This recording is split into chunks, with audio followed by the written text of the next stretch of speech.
ಧಾರವಾಡ ಜಿಲ್ಲೆ ಕುಂದಗೋಳ ತಾಲೂಕಿನ ಕಮಡೊಳ್ಳಿ ಗ್ರಾಮದ ಪಾಲಿಟೆಕ್ನಿಕ್ ಕಾಲೇಜು ಆವರಣದಲ್ಲಿ ಹೆಚ್ಚುವರಿ ಕೊಠಡಿಗಳು ಹಾಗೂ ಕಾರ್ಯಾಗಾರ ಕಟ್ಟಡಕ್ಕೆ ರಾಜ್ಯ ಉನ್ನತ ಶಿಕ್ಷಣ ಸಚಿವ ಎಂಸಿ ಸುಧಾಕರ್ ಅವರು ಚಾಲನೆ ನೀಡಿದರು. 2023-24ನೇ ಸಾಲಿನ ಎಸ್ಡಿಪಿ ಯೋಜನೆ ಅಡಿಯಲ್ಲಿ 4,50,00,000 ರೂಪಾಯಿ ವೆಚ್ಚದಲ್ಲಿ ನಿರ್ಮಾಣಗೊಳ್ಳುತ್ತಿರುವ ಕೊಠಡಿ ಕಾಮಗಾರಿಗಳಿಗೆ ಚಾಲನೆ ನೀಡಿದ ಸಚಿವ ಸುಧಾಕರ್ ಅವರೊಂದಿಗೆ ಶಾಸಕ ಎಂಆರ್ ಪಾಟೀಲ್ ಅವರು ಸಾಥ್ ನೀಡಿದರು. ಸಚಿವ ಡಾ ಸುಧಾಕರ್ ಅವರು ಮಾತನಾಡಿ, ಖಾಸಗಿ ಪಾಲಿಟೆಕ್ನಿಕ್ ಹಾಗೂ ಎಂಜಿನಿಯರಿಂಗ್ ಕಾಲೇಜುಗಳು ಮತ್ತು ಸರ್ಕಾರಿ ಪಾಲಿಟೆಕ್ನಿಕ್ ಮತ್ತು ಎಂಜಿನಿಯರಿಂಗ್ ಕಾಲೇಜುಗಳಲ್ಲಿನ ವ್ಯತ್ಯಾಸಗಳನ್ನು ಅವರು ಬಿಚ್ಚಿಟ್ಟರು.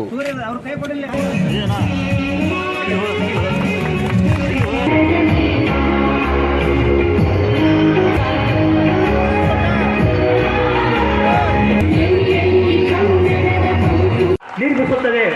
ಮಾನ್ಯ ಬಸವರಾಜ ರಾಯರೆಡ್ಡಿ ಅವರು ಉನ್ನತ ಶಿಕ್ಷಣ ಸಚಿವರಾಗಿದ್ದಂಥ ಸಂದರ್ಭದಲ್ಲಿ ಇಡೀ ರಾಜ್ಯದಲ್ಲಿ 25 ಹೊಸ ಪಾಲಿಟೆಕ್ನಿಕ್, ಸರ್ಕಾರಿ ಪಾಲಿಟೆಕ್ನಿಕ್ ಪ್ರಾರಂಭ ಮಾಡುವಂಥದ್ದಕ್ಕೆ ಬಜೆಟಲ್ಲಿ ಘೋಷಣೆ ಮಾಡಿರ್ತಕ್ಕಂಥದ್ದು ನಮಗೂ ನಿಮಗೂ ಗೊತ್ತಿರ್ತಕ್ಕಂಥ ವಿಚಾರ. ಸುಮಾರು ಈಗಾಗಲೇ 16-17 ಪಾಲಿಟೆಕ್ನಿಕ್ ಈಗಾಗಲೇ ಕಾರ್ಯಾರಂಭ ಆಗಿದೆ. 2 ಕೋರ್ಸ್ ಇದ್ದಿದ್ದು ಈಗ 3 ಆಗಿ, ನಂತರ ಈಗ 4 ಆಗಿದೆ. 8 ಕೋಟಿ ರೂಪಾಯಿ ಅವತ್ತು ವೆಚ್ಚ ಮಾಡಿ ಕಟ್ಟಿರ್ತಕ್ಕಂಥ ಪಾಲಿಟೆಕ್ನಿಕಲ್ಲಿ ಪ್ರಾರಂಭದಲ್ಲಿ 2 ಕೋರ್ಸ್ ಇದ್ದಿದ್ದು ಈಗ 3 ಆಗಿ, ನಂತರ ಈಗ 4 ಆಗಿದೆ. ಲ್ಯಾಬೊರೇಟರೀಸ್ ಬೇಕು, ಲ್ಯಾಬ್ಗಳಿಗೆ ಸ್ಥಳ ಬೇಕು, ವರ್ಕ್ಶಾಪ್ ಮಾಡಬೇಕು, ಇವೆಲ್ಲ ಮಾಡುವಂಥದ್ದಿದೆ. ಮತ್ತು ಇನ್ನು ಹೆಚ್ಚುವರಿ ಕೊಠಡಿಗಳ ಅವಶ್ಯಕತೆ ಇದೆ. ಕಂಪ್ಯೂಟರ್ ಸೈನ್ಸಲ್ಲಿ 62 ಜನ, ಮೆಕ್ಯಾನಿಕಲನ್ನು ಆಯ್ಕೆ ಮಾಡುವಂಥವ್ರಿಗೆ ಕಮ್ಮಿ ಆಗಿದೆ. ಅದು ಇಂಜಿನಿಯರಿಂಗ್ ಕೋರ್ಸಲ್ಲಂತೂ ಮೆಕ್ಯಾನಿಕಲ್, ಸಿವಿಲ್ ಅನ್ನ ಎಲ್ಲ ಕೈ ಬಿಡುವಂಥ ಪರಿಸ್ಥಿತಿ ಆಗಿದೆ. ಟೆಕ್ನಿಕಲ್ 81 ಜನ ಆಯ್ಕೆ ಮಾಡಿದ್ದಾರೆ. ಬಹಳ ಸಂತೋಷದ ವಿಚಾರ, ಅಭಿನಂದನೆ ಸಲ್ಲಿಸಿ. ಹೆಚ್ಚು ಬೇಡಿಕೆ ಇರತಕ್ಕಂಥ ವಿಷಯ ಕ್ಲೌಡ್ ಕಂಪ್ಯೂಟಿಂಗ್ ಬಗ್ಗೆ ಆಯ್ಕೆ ಮಾಡುವಂಥದ್ದು ಬಹಳ ಮುಖ್ಯ ಇರ್ತಕ್ಕಂಥದ್ದು. ಅವರೆಲ್ಲರೂ ಇವತ್ತು ಆರ್ಥಿಕವಾಗಿ ಚೈತನ್ಯ ಇಲ್ಲದೆ ಇರ್ತಕ್ಕಂಥವರೇ ಇಲ್ಲಿ ಸೇರ್ತಾರೆ ಅಂತಕ್ಕಂಥ ಉದ್ದೇಶದಿಂದ ನಾವು ಅದಕ್ಕೆ ಹೆಚ್ಚು ಒತ್ತು ಕೊಡುವಂಥ ಒಂದು ಪ್ರಯತ್ನವನ್ನು ನಾವು ಮಾಡ್ತಾ ಇದ್ದೇವೆ. ಪ್ರತಿ 5 ವರ್ಷ ಪಾಲಿಟೆಕ್ನಿಕ್ ಕರಿಕ್ಯುಲಮ್ ಬದಲಾವಣೆ ಆಗುತ್ತೆ. ಅದರ ಅನುಗುಣವಾಗಿ ಕೌಶಲ್ಯಕ್ಕೆ ಹೆಚ್ಚು ಆದ್ಯತೆ ಕೊಡ್ತಕ್ಕಂಥ ಒಂದು ಪ್ರಯತ್ನಗಳಾಗ್ತಾ ಇದೆ. ಅಲ್ಲಿ ಪರಿಪೂರ್ಣವಾಗಿ ಈ ಒಂದು ವಿಷಯದಲ್ಲಿ ಅವರು ಪರಿಣತಿಯನ್ನು ಹೊಂದಿದ್ದಾರೆ ಅಂತ ಹೇಳಲಿಕ್ಕೆ ಸಾಧ್ಯ ಆಗೋದಿಲ್ಲ. ಅದರಿಂದ ಇವತ್ತು ಅದ್ರ ಕಡೆ ನಾವು ಹೆಚ್ಚು ಗಮನ ಕೊಡುವಂಥ ಕೆಲಸವನ್ನು ಮಾಡ್ತಾ ಇದ್ದೇವೆ. ಇವತ್ತು ಬೋಧಕರ ಹುದ್ದೆಗಳು ದೊಡ್ಡ ಮಟ್ಟದಲ್ಲೇ ಇವತ್ತು ಖಾಲಿ ಇದೆ.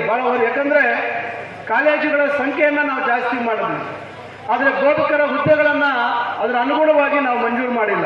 ಮಾನ್ಯ ಮುಖ್ಯಮಂತ್ರಿಗಳಲ್ಲಿ ನಾವು ವಿನಂತಿಸಿಕೊಂಡಾಗ ಕಳೆದ ವರ್ಷ 2,000 ಪೋಸ್ಟನ್ನು ನಮ್ಮ ಕಾಲೇಜು ಮತ್ತು ತಾಂತ್ರಿಕ ಶಿಕ್ಷಣ ಇಲಾಖೆಯಲ್ಲಿ ಹುದ್ದೆಗಳನ್ನು ತುಂಬತಕ್ಕಂಥದ್ದಕ್ಕೆ ಅವಕಾಶವನ್ನು ಮಾಡಿಕೊಟ್ರು.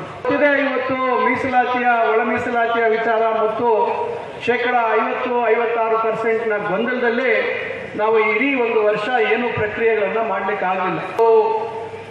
ಪಾಲಿಟೆಕ್ನಿಕ್ ವಿಷಯದಲ್ಲೇ ಸುಮಾರು 941 ಪೋಸ್ಟನ್ನು ತುಂಬತಕ್ಕಂಥದ್ದಕ್ಕೆ ಇವತ್ತು 941 ಪೋಸ್ಟ್ಗಳನ್ನು ಇವತ್ತು ನಾವು ಹುದ್ದೆಗಳನ್ನು ಪಾಲಿಟೆಕ್ನಿಕಲ್ಲಿ ತುಂಬುವಂಥ ಕೆಲಸಕ್ಕೆ ನಾವು ಕೈ ಹಾಕಿದ್ದೀವಿ. ಸದ್ಯದಲ್ಲೇ ಅಧಿಸೂಚನೆಗಳನ್ನು ಹೊರಡಿಸ್ತೇವೆ. ಅತಿಥಿ ಉಪನ್ಯಾಸಕರು ಈಗ ಬಹಳಷ್ಟು ಜನ ಈ ಪಾಲಿಟೆಕ್ನಿಕ್ನಲ್ಲಿ ಕೆಲಸ ಮಾಡ್ತಾ ಇದ್ದಾರೆ. ಹೊಸದಾಗಿ ಪಾಲಿಟೆಕ್ನಿಕ್ ಡಿಪ್ಲೊಮಾವನ್ನು ಪಡೆದಿರ್ತಕ್ಕಂಥ ಅವರ ಜೊತೆಯಲ್ಲಿ ಅವರು ಸ್ಪರ್ಧೆ ಮಾಡಬೇಕಾಗುತ್ತೆ. ಇಂಜಿನಿಯರಿಂಗ್ ಕ್ವಾಲಿಫಿಕೇಶನ್ ಇರಬೇಕು. ಇಂಜಿನಿಯರಿಂಗ್ ಕಾಲೇಜು ಶಿಕ್ಷಣ ಇಲಾಖೆಯಲ್ಲಿ ಕೊಡ್ತಕ್ಕಂಥ ಒಂದು ಅತಿಥಿ ಉಪನ್ಯಾಸಕರಿಗೆ ಕೊಡ್ತಕ್ಕಂಥ ಗೌರವಧನವನ್ನು ಅವ್ರಿಗೂ ನೀಡುವಂಥ ಒಂದು ಮಹತ್ತರವಾದಂಥ ಕೆಲಸವನ್ನು ನಾವು ಅವರಿಗೆ ಮಾಡಿದ್ದೇವೆ. ಉಪನ್ಯಾಸಕರಿಗೆ ಏನೆಲ್ಲ ಸೌಲಭ್ಯಗಳನ್ನು ಹೊಸದಾಗಿ ನಮ್ಮ ಸರ್ಕಾರ ಬಂದ ಮೇಲೆ 60 ವರ್ಷ ಪೂರೈಸಿರ್ತಕ್ಕಂಥವರಿಗೆ ಇಡುಗಂಟು ಕೊಡ್ತಕ್ಕಂಥದ್ದು, ಅಥವಾ ಸೇವಾ ಒಂದು ಅವಧಿಯ ಮಧ್ಯದಲ್ಲಿ ಯಾರಾದರೂ ಆಕಸ್ಮಿಕವಾಗಿ ಏನಾದರೂ ಮರಣ ಹೊಂದಿದ್ರೆ ಅವರಿಗೆ ಇಡುಗಂಟು ಕೊಡ್ತಕ್ಕಂಥದ್ದು, 5 ಲಕ್ಷ 10 ವರ್ಷದ ಮೇಲೆ ಕೆಲಸ ಮಾಡಿರ್ತಕ್ಕಂಥವ್ರಿಗೆ ಇವೆಲ್ಲ ಕೆಲವು ನಿಯಮಗಳು. ಒಂದು ತಿಂಗಳಲ್ಲಿ 1 ದಿವಸ ರಜೆ ಕೊಡುವಂಥದ್ದು. ಯಾವುದಾದ್ರೂ ರೂಪದಾಗ ಇಲ್ಲಿ ಹಾಸ್ಟೆಲ್ ಆಗಿಬಿಟ್ರೆ, ವಸತಿಗೃಹ ಆಗಿಬಿಟ್ರೆ, ವಸತಿ ವಿದ್ಯಾರ್ಥಿಗಳಿಗೆ ಅವ್ರಿಗಿನ್ನೂ ಅಭ್ಯಾಸ ಮಾಡಕ್ಕೆ ಹೆಚ್ಚಿನ ಅನುಕೂಲತೆಗಳು ಆಕತ್ತೆ ಅನ್ನುವಂಥ. ಪಾಲಿಟೆಕ್ನಿಕ್ ಹೆಚ್ಚುವರಿ ಕೊಠಡಿ ಕಾಮಗಾರಿ ಕಾರ್ಯಕ್ರಮಕ್ಕೂ ಮುನ್ನ ಶಾಸಕ ಎಂಆರ್ ಪಾಟೀಲ್ ಅವರು 2024-25ನೇ ಸಾಲಿನ 50-54 ಯೋಜನೆಯಡಿ ಸುಮಾರು 3 ಕೋಟಿ ರೂಪಾಯಿ ವೆಚ್ಚದಲ್ಲಿ ಯರಗುಪ್ಪಿ-ಹುಲ್ಗೂರು ರಸ್ತೆ ಆಯ್ದ ಭಾಗದಲ್ಲಿ ಮರು ಡಾಂಬರೀಕರಣಕ್ಕೆ ಚಾಲನೆ ನೀಡಲಾಯಿತು. ಈ ಸಂದರ್ಭದಲ್ಲಿ ಕಮಡೊಳ್ಳಿ ಗ್ರಾಮದ ಅನೇಕ ಗಣ್ಯ ಮಹನೀಯರು ಹಾಗೂ ಗ್ರಾಮ ಪಂಚಾಯಿತಿ ಆಡಳಿತ ಮಂಡಳಿ ಉಪಸ್ಥಿತವಿತ್ತು.